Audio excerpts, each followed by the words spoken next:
देखी देखी हमके अब तक पवन सिंह गाना गाए, नेहा सिंह कक्कर जो हैं, जो नेहा कक्कर जी हैं, एकदम दंग हो गए। इनका गाना गाया है पवन सिंह तू। तो भैया बाबू यह कुल बात हो, थोड़ा सा हम झलकवा दिखाई देते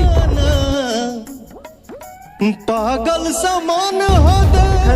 कहती का गाना गाया है भाई, तू सुरों का ताज और सुरों का बादशाह बा है। तो भाई पवन सिंह को भाई तो जलवा ही निराला हो, जब लॉलीपॉप गायन तब से उनकर गाना जो हिट भयल, ओकर बातें अलग हुई है।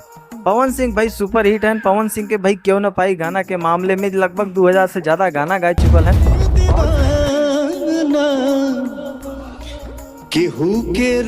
पवन सिंह भाई बहुत सुपर हिट गाना गावले, उनका बातें तारीफ हम कितनों करी तारीफ कम हो। यह कुल भैया बाबू बात।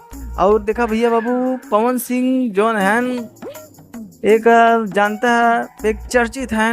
उनकर पावर हिट यहाँ से शुरू होला, हिट यहाँ से खत्म हो जाला, आगे जा ही ना पावत। भैया बाबू यह कुल बात हो, आप सबके बीच में हम न्यूज लेके आइल, आपके मनोरंजन बदे, प्यार बदे, दुलार बदे, अपने भाई के प्यार द दुलार द, बस यह कुल चाहिए और कुछ न चाहिए भैया बाबू, बस यह कुल हो। और अपने बीच में थोड़ा सा हमारे चैनलवा के देखा भैया, काहे कि आपके बिना देखे हम न चल पाए, यह कुल बात हो।